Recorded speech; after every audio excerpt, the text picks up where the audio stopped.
Bonjour à tous, on se retrouve pour un quintet à Vincennes, quintet le prix d'Orthez, un prix d'Orthez qui a été rebaptisé prix de la journée des turfistes. Alors on espère qu'on va vous inspirer, vous mettre sur la bonne voie pour cette journée à l'honneur de tous les parieurs.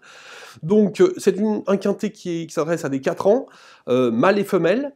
Je pense qu'on a un très bon point d'appui avec Ambrogoldebo. Ambrogoldebo, d'ailleurs, qu'on va retrouver tout de suite dans une course référence. C'était le 19 janvier. C'était le prix de Valence. Ce jour-là, on avait pensé à un moment donné que Adio Josselin, drivé par Jean-Michel Bazir, qui lui a porté des stockades à l'extérieur, allait s'imposer. Mais c'était sans compter le finish d'Ambrogoldebo, déboîté à l'extérieur par Eric Raffin, qui avait fini le plus vite et qui s'était imposé de belle manière, après avoir un parcours évidemment sur mesure. Un parcours sur mesure. Il avait suivi en 3e ligne côté corde. Vraiment, il n'avait pas fait 1 mètre de trop et c'était donc imposé assez facilement. 2 sorties pour Sébastien Garato, 2 victoires. Là encore, il sera déféré des 4 pieds. Moi, je ne vois pas pourquoi il ne confirmerait pas. Donc, Ambrogoldebo, une base, mais il ne court pas seul. Il y a le 15 Artiste de Joude qui est un cheval qui a terminé 5e du Critérium des 3 ans. C'est dire quand même, ce n'est pas n'importe qui. C'est un cheval qui, ici, ne va pas affronter les mêmes. C'est un baisse quand même de catégorie. C'est un cheval évidemment qui aura une bonne chance. La dernière fois, ça s'est mal passé. Son driver a été un tout petit peu offensif. Là, il retrouve, à mon avis, une tâche plus à sa portée.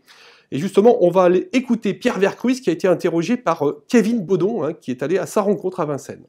Pierre, Artiste, tu connais par cœur, et cette fois, il n'a pas affronté les meilleurs. Effectivement, c'est une très bonne course pour lui, course fermée. C'est une bonne course également pour tous ceux qui sont battus comme lui-même par les meilleurs de la génération. Donc, c'est pas une course plus facile qu'une autre.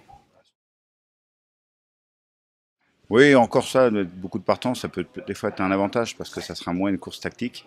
Maintenant, on est en fin de meeting, c'est des chevaux qui ont régulièrement couru. C'est celui qui aura le meilleur état de fraîcheur qui peut tirer son épingle du jeu. Donc on l'a compris, ce 15 Artiste de Joude, il faudra compter avec lui. Alors aussi, il faudra sans doute aussi compter sur le 2 Akelmicha qui va être drivé par Julien Dubois, comme d'habitude. C'est un attentiste, un cheval largement perfectible.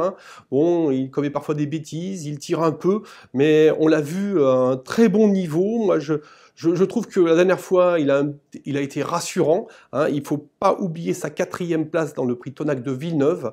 Donc c'est un cheval de qualité, tout à fait capable de donner la réplique dans un bon jour à nos favoris.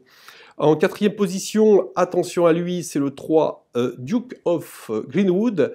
C'est un cheval qui est entraîné par Peter Strooper. C'est lui peut-être qui peut donner la réplique aux Français. C'est un cheval très estimé qui reste sur une bonne victoire pour sa rentrée. Il est en pleine forme. Donc on va à méfiance, vraiment c'est peut-être un peu l'inconnu parce que là c'est sur 2700 mètres, mais vu le lot, il y a beaucoup de chevaux, faut pas oublier, qui font un tout petit peu qui préparent d'autres objectifs. Moi j'aime bien ce Duke of Greenwood et je pense qu'il est même incontournable dans cette épreuve. Ensuite, en 5e position, j'ai mis un outsider, c'est le 7 Accordéon. Moi, je l'aime beaucoup. La dernière fois, c'était mal passé, parti au galop. Il faut se rappeler, et j'y étais, c'était le jour de la clôture du GNT, dans la Coupe interrégionale des 3 ans. Il avait fait 2e du très bon Astor Duquesne. Moi, je pense que ça l'autorise à jouer un rôle ici. On va le racheter, puis je pense qu'il y aura une cote assez intéressante. Le 9, Adélie, alors ça c'est une jument qui est entraînée par Laurent-Claude Abrivard, qui fait toutes ses courses, qui est très sérieuse. La dernière fois, elle a été encore vite venue à la pointe du combat, elle s'est très très bien défendue. C'est pour moi une jument sur laquelle il faut compter. Ça serait dangereux de négliger ses chances en tous les cas. Ensuite, j'ai placé les 2 pensionnaires de Jean-Étienne Dubois, c'est-à-dire American Eagle qui vient du monter, mais Jean-Étienne Dubois pense que c'est vraiment le cheval type de l'attelé, donc on va lui faire confiance. Et puis Africaine qui est capable aussi de prendre une place.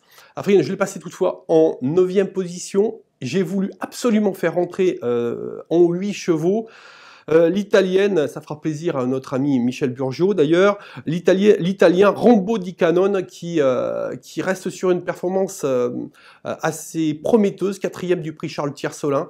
Il ne se déplace pas pour faire de la figuration, pourquoi pas pour une place. Voilà, donc je vous récapitule ma sélection, c'est le 12, le 15, le 2, le 3, le 7, le 9, le 10, et le 5, voilà, hein, avec donc le petit regret, ça sera Africaine, hein, qui sera en 9e position. Moi, dans cette épreuve, si j'avais une impasse à tenter, ça serait le 13, Alexia Duchesnay, que je préfère sous la selle, et puis qui a pris beaucoup de gains désormais. Et je vous donne un petit conseil de jeu, moi je le tenterai, parce que je mets 2 outsiders dans cette catégorie, en quintet ou en 5-5, mes 6 premiers, c'est-à-dire le 12, le 15, le 2, le 3, le 7 et le 9. Voilà, j'espère qu'on vous aura été utile et puis je vous souhaite bonne chance à tous.